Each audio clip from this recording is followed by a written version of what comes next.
Hosting back with Top Tier Media, and man, let's just head straight into it.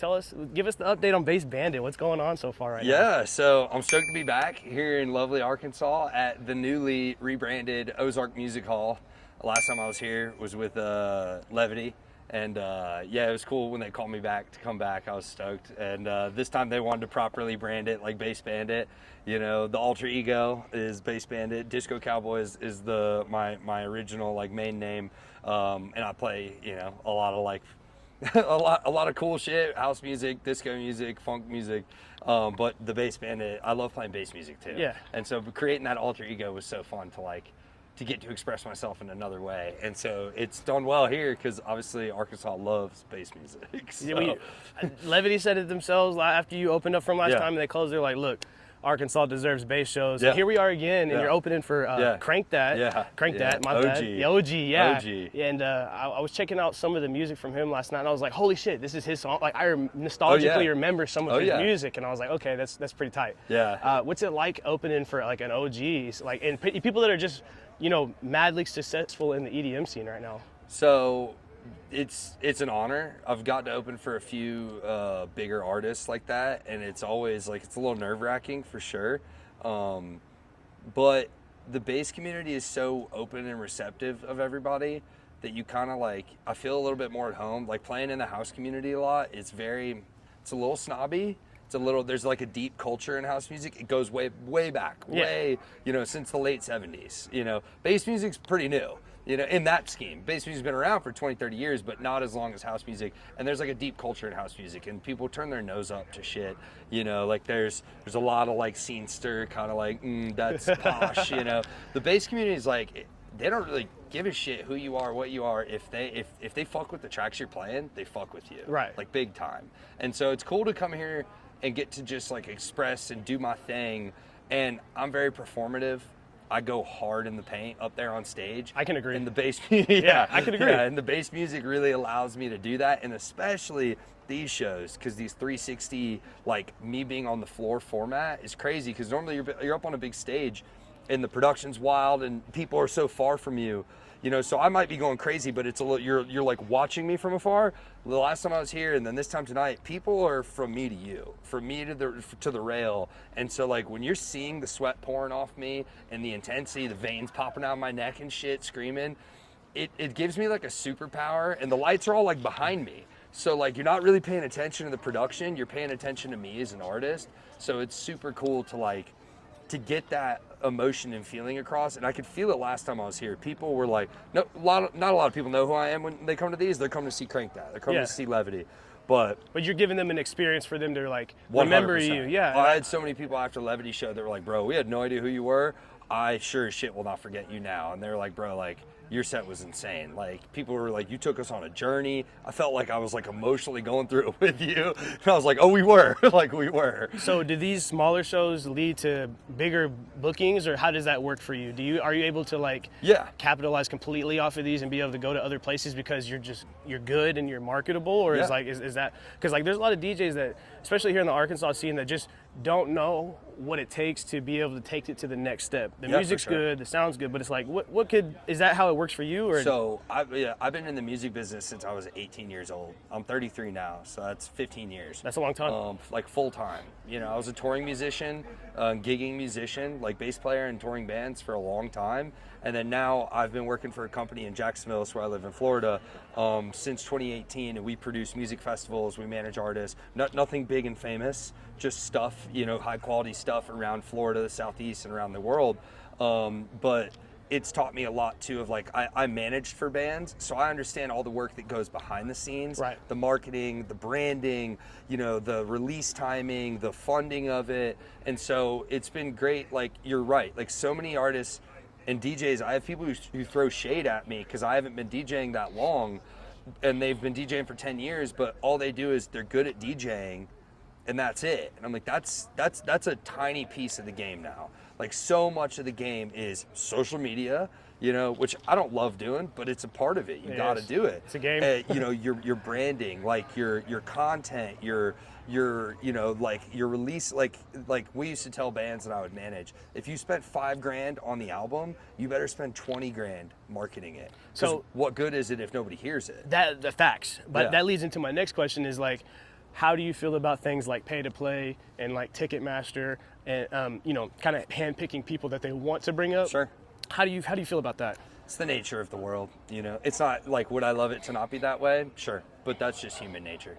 You see nepotism in corporate world, on Wall Street. You see it everywhere, bro. It's like, music industry is just like that too. There's a lot of industries that are like, it's not what you know, it's who you know. Thanks. And if you know the right people, it opens doors. I'd be lying if I didn't tell people, like, my 15 years in the industry have helped open doors. Like, people know me, they trust me. I might be new, you know, and only a couple years into being an artist on this side of things, but people, like, I know that guy knows what the fuck he's doing. I trust him to get in there and do a good job. That's how I got the gig with Levity, because the buyers from this venue have worked with me before on other areas. I pitched them the project, they saw the content and the stuff that I've worked on, and they were like, yo, like, we'd love to have you on a show. And I know I caught some grief probably for them when I came out to do the Levity show before my set. A lot of the locals in Arkansas were probably like, who the fuck is this guy? Why are they bringing a guy from out of town? Also, like, my brand at the time, we branded it Disco Cowboy, that first show. People are probably like, why is a disco dude opening for Levity? And then I came in and threw the fuck down. And I had a couple kids who, like, reached out to me that saw me after the set and were like, yo, bro, like, I wasn't sure about you. You threw the fuck down. Now I'm sure. Yeah. You know? And that's, you gotta, like, use the connections you can. The pay to play is shitty, but I know a lot of bands that did it back in the day. You used to buy on a tour, and it's a smart tactic. Like, if you're small and are struggling to get reach, and you can save a couple $1,000s and can buy, it was big in like the Warped Tour scene. Yeah. You could buy onto a tour and be the first band.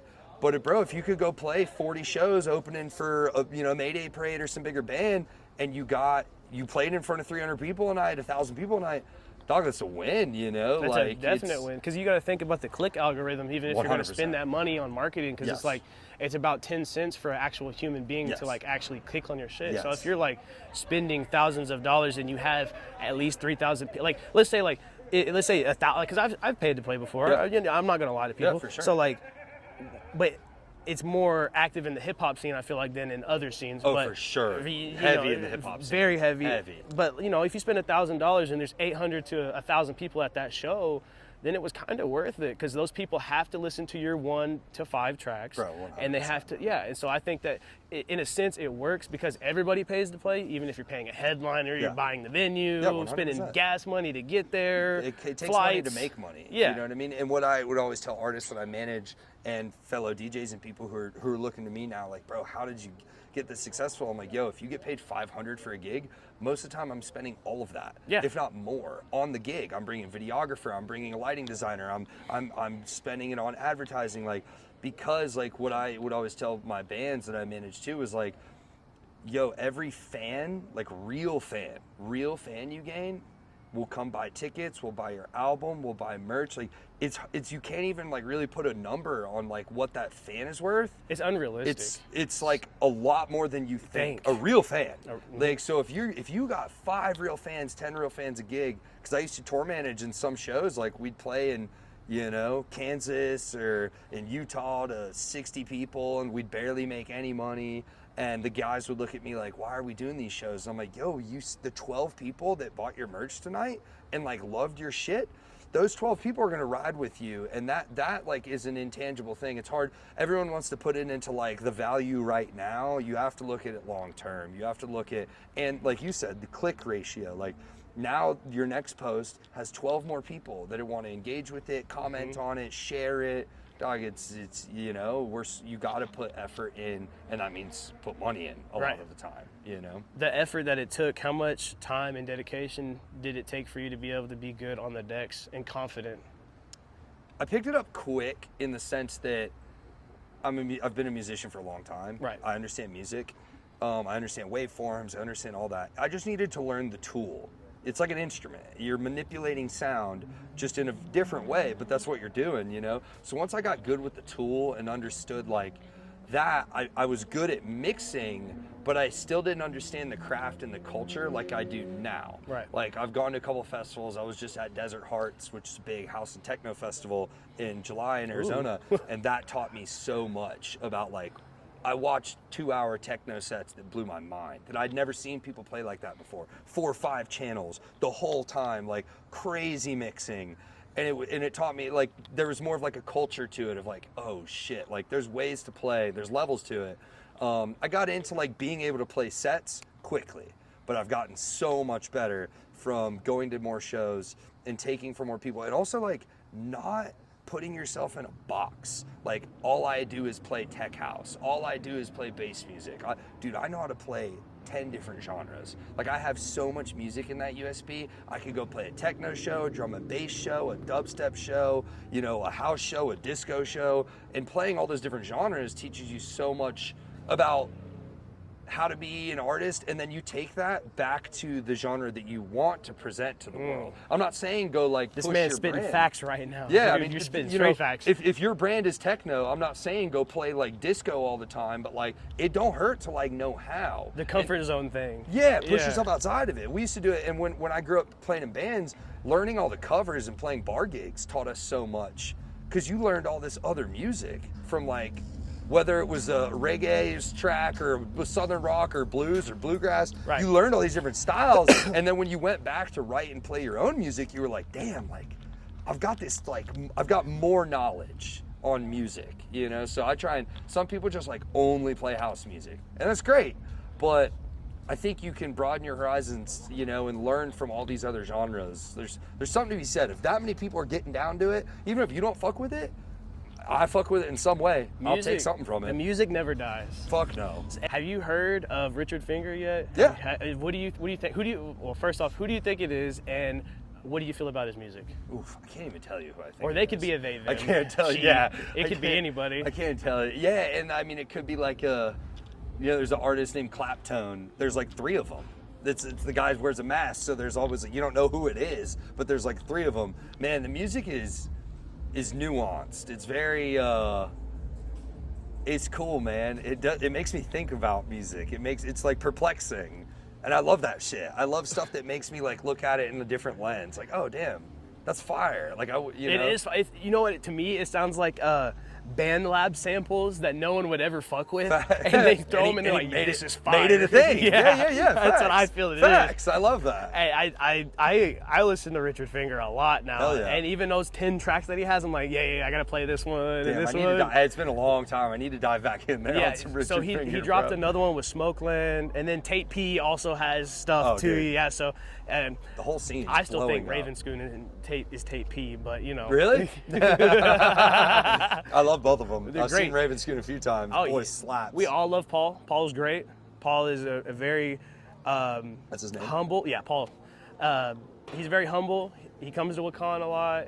He does his sets at Wakan, but he actually, like you yourself, he'll go and hang out with the people. Oh, he'll for go sure. get to meet the people Oh, that for he's sure. playing You can tell for. he's a man of the Take people. pictures and all that stuff, and that's a really important part of what I think is important to being able to grow the brand and excel in the resources of like customer to fan hospitality. Facts. Because I sometimes it's really hard in the hip hop scene when you run into someone that you really like, you really want to even just take a picture with. Oh, yeah. And they don't even want to take a picture with you. You paid them, XYZ dollars. You gave them everything in their riders. You flew them out here on a PJ, and hip-hop they scene's still don't rough, even. dude. Yeah, super rough. So It's so cutthroat. this one-to-one interaction to me is very important. I feel Hell like yeah. I feel like people that and artists that take care of their timing with this type of stuff and take the 10 to 20 minutes to actually care about the fans, because like I'm not gonna lie, I became a fan after that show. I sat in the pit and I was like, or the 360 stage pit, whatever.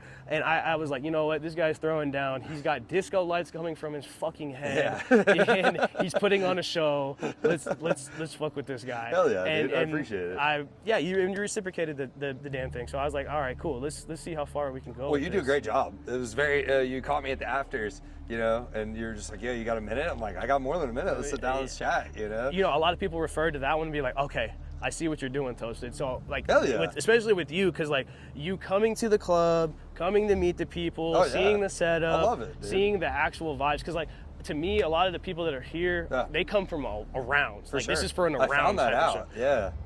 But people that go to that bar, that's where the Little Rock and Fayetteville. That's like the real, the locals. That's their spot. Yeah. Yeah. So for you to pop up like that and do that, we appreciate it. Yeah, I was supposed to do my own headline show there like a week ago, and we had it all lined up. So after I played the Levity show, I hit them up because I went to that afters. And I walked in, and I was like very impressed. Like, yo, this is legit. Like, there's solid lighting, like good sound. They got decks, and I was like, so immediately after I got back home to Jack's, and I hit them up and was like, yo, like, I'm trying to come back because I wasn't sure when I'd come back here. Right. But I knew that I had fans here now, so I wanted to come back and keep feeding the market. And that's another thing people don't realize. And I'm like, I would lose money doing that, but I want to keep building on this scene. So I hit them up. They were so kind of like, yeah, we'd love to give you a date, blah, blah, blah. It was August 30th.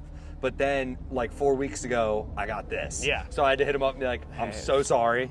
And they were totally cool. They understand. I work there too. He was like, we understand, bro. We understand. Alexi, Russia. Yeah. He's here actually. Nice. Too. Yeah. Put him on my guest list tonight. We're gonna watch your set tonight. Oh yeah. So, and when I told him I couldn't make it, I was like, I'm so sorry. I got to do this one. He's like, totally get it. I was like, but.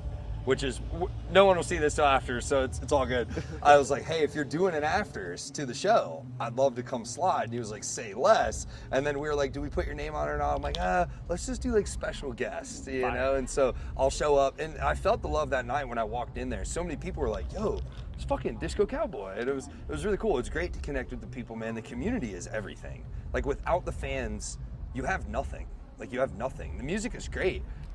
And some dudes can like sit in their room and just produce music and be happy with it. For me, I'm a show guy. But you give, that's what I was about to say. You give the experience of the performance. That's it. That's what I do the best. And there's people that produce, and even me and my buddy, we have friends too. Shout out Hundo. He don't like to go to the club. He don't like to go out. He doesn't drink. He doesn't smoke. He doesn't do nothing. Yeah. Very straight edge. But he'll sit in the studio, and just crank out music. Crank out edits. He'll be up all day till 3 a.m. and be like, all right, now I'm gonna go to bed. Fuck yeah. And that's just who he is. And I strive to be like that. Yeah. It's hard for me because I'm like, wow, it's the intimacy of the experience and the emotion, like the brother and sister like thing. Whenever you go and you go to these sets and you do certain things with people, and like that's what that's where I get a lot of my influence from. What about you? Where do you get some of your influence from? Yeah, so much of it. I grew up in bands. Like, I mean, this whole tribute's a tattoo. Tattoo is a tribute, blah, blah, to Rage Against the Machine. And then I've got a tribute to Red Hot Chili Peppers. Like, I grew up in bands. I grew up in that rock and roll scene. So that was a lot of my early influence, and that's transitioned now to like, the funk that Red Hot kind of taught me, and all that, like George Clinton, James Brown, old school funk, transitioned to my love for disco. Love some George Clinton. Oh, bro. P-Funk, come on. He's coming here. Yeah, he's coming here. I've seen that. Fire, yeah, dude. Ozark Music Hall throws a lot of good shows. They throw great shows. Yeah, it's amazing. And so when it comes to the EDM, that disco and that house, I'm really into a group called Maccabi House. Well, it's a label called Maccabi House. It's from Israel. Very like psychedelic house music. Gets out there. And then in the bass community, man, I love the shit that it's got to have a bass line. I'm not really like super into like the super crunchy heavy shit. You don't like rhythm? Excision. Rhythm, I saw Excision for the first time at North Coast. It's tough for me to get into. 15 minutes max. Yeah, like I fuck with it for a minute, and then I'm like, all right, I gotta go. Yeah. My rules are like, if it don't, pardon my French, if it don't make you want to fuck or dance, I don't want it. when it comes to EDM music. I'm over like the fight phase. I grew up in the Warped Tour bands and we used to do the mosh pit and all that. I'm over that now, so I want to like fuck to it, or I want to dance to it. And so, and all the rhythm and the heavier shit, it's just harder for me to do one of those two. Yeah. But I do gravitate to like the levity style, the Grizz style. Grizz is great. The funky ass, heavy bass lines. I need like notation. I need like melody in that bass. So, this is me. Yeah, no, I agree. I'm the same way. People are gonna hate on it. I missed the 2016 dubstep that would play on the radio nonstop. Fire. Yes. And shout out Gorilla T. That's the homie. Oh, bro. He did a mix recently.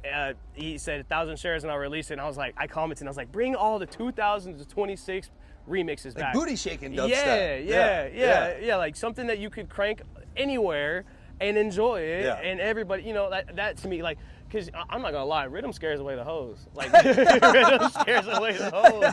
It does, or they're feral, wild girls, crazy. Dude. Yeah. That era of bass music was like it was really bringing in a lot of the hip hop influence. It was like very booty shaking south. But house sounds so good with hip hop too. Oh, facts. House sounds amazing with hip hop. Shit, man. Anything sounds good with hip hop if you do it right. I like this. This head knows ball. This guy knows ball. Man, who would you like to go back to back with? If you could, dead or alive, anybody, who would it be? Damn, that's a good one. Take your time. I go through like eras. Okay, just right now. I'm Disco sure there'll be another Cowboy one. would like to go back to back with a dude named. There's 3 Disco Daddies. I'd like to go back to back with Disco Dom Bresky, as Disco Cowboy. As bass Bandit, I'd probably want to go back to back with like a Tape B or like a Levity. It's 3 of them, but like it could happen. Fucking Grizz, Grizz would be crazy. That one probably won't happen. It could. It could. I have a dream. There you go. There you go. Those are great ambitions and goals to have. I think that those would fit your style very well. I'd be nervous as fuck. Nah.